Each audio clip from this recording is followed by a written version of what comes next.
আসসালামু আলাইকুম, সবাইকে ওয়েলকাম জানাচ্ছি। সবাইকে অগ্রিম ঈদ মোবারক। অনেক মিস করব। পুরো একটা মাস আমরা ইফতারে কী কী আয়োজন করেছিলাম আপনাদেরকে দেখিয়েছি। আমার খুবই খারাপ লাগছে একদম, আবার আনন্দও লাগছে যেহেতু আগামীকালকে ঈদ আছে। এই জন্য ঈদের আয়োজন আজকে কম বেশি করে রাখছি। দুধ সেমাই রান্না করেছি একদম ঘন করে, দুধটা দিয়ে গুঁড়া দুধও দিয়েছি। এই যে আমার সেমাইটা রান্না হয়ে গেছে, আর এদিকে জর্দা সেমাইটাও করছি। ঘি দিয়েছি, গরম মশলা সামান্য। তারপরে সেমাই তো শুকনো আমি আগেই ভেজে রেখেছিলাম, পরে ঘির ভিতরে হালকা নাড়াচাড়া করে পরে গরম পানি দিয়েছি। গরম পানি দিয়ে যখন দেখছি যে সেমাইটা একটু সেদ্ধ হয়ে গেছে, তারপরে ওর ভিতরে চিনি দিয়ে ঘি ইচ্ছা মতন দিয়েছি। মিষ্টি জিনিসই তো আমি একটু ঘি বেশি দিতে পছন্দ করি, এই জন্য খেতেও বেশি ভালো লাগে। তো আমার অলরেডি এর মধ্যে দুধ সেমাই আর এই জর্দা সেমাই দুটোই রান্না হয়ে গেছে। একটু কিশমিশ দিলাম, আমাদের বাসায় কিশমিশটা তেমন কেউ পছন্দ করে না। সবাই ঈদ মোবারক সবাইকে। এই যে বাপ ছেলেরা নামাজে যাচ্ছে, আমার ছেলে এসছে ঈদের পাশাপাশি। আমার আরেকটা আনন্দ যে আমার ছেলে আজকে আমার সাথে ঈদ করছে। সবাই দোয়া করবেন। ওরা নামাজে চলে গিয়েছে, এর মধ্যে আমি ঘরবাড়ি সব গুছিয়ে নিচ্ছি সুন্দর করে। নামাজে যাওয়ার আগে আমার ছেলেটা উল্টাপাল্টা সব প্যাকেট পুকেট রেখে গেছে, এগুলো সব বিছনা টিছনা তো করেই ফেলেছি, সব রুমগুলা গুছাই নিচ্ছি।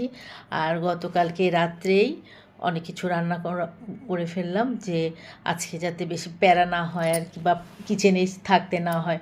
আমি আবার পছন্দ করি ঈদের দিন রেডি টেডি হয়ে এরকম বাসাতেই থাকি বা যেখানেই যাই। যদিও যাব এখন ছোটো ননদের বাসায়, আর একটু কবরস্থানে ওরা যাবে, আমার শাশুড়ি কবরস্থানে হয়ে ওরা একটু জিয়ারত করতে যাবে বাপ ছেলে। তো পাশেই ছোটো ননদ থাকে, ছোটো ননদের বাসাতেও যাব। এই যে এদিকে অলরেডি আমার সব ঘরবাড়ি গোছানো, আমি এর মধ্যে শাওয়ার টাওয়ার সব সেরে নিলাম, কারণ নামাজ পড়ে আসার পর হাজব্যান্ড চায় যে আমি রেডি হয়ে থাকি। তো যাই হোক, রেডি হয়ে গেলাম। বাপ ছেলে ওরা নামাজ পড়ে আবার চলে আসছে, এর মধ্যে তো আমি গোসল গাছাল করে পুরা রেডি হয়ে গেছি। তারপর আমরা খেতে বসবো, নাস্তা খাবো।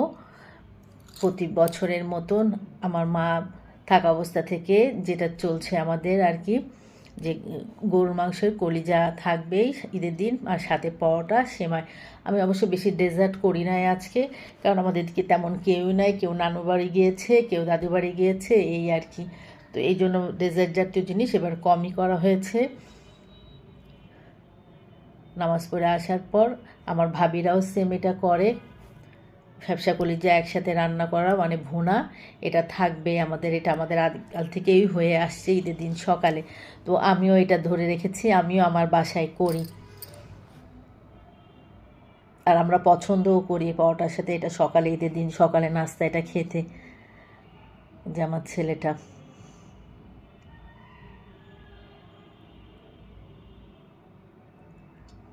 আমিও বেশ সুন্দর করে রেডি হয়ে গেছি। ওরা নাস্তা খাচ্ছে, তোর সাথে যে অনেকদিন খাওয়া না, সবাই আমরা একটু একটু করেই খাওয়া, মানে তেমন নাস্তা খাওয়ার অভ্যাস যে বাদ গিয়েছে। দু একদিন গেলে পরে এটা জিনিসটা নর্মাল হয়ে যাবে, তখন খাওয়া দাওয়া করতে পারবো ভালো মতন। এর মধ্যে সবার সাথে সালাম দেওয়া হয়ে গেছে। সবাই ভালো থাকবেন, আল্লাহ হাফেজ।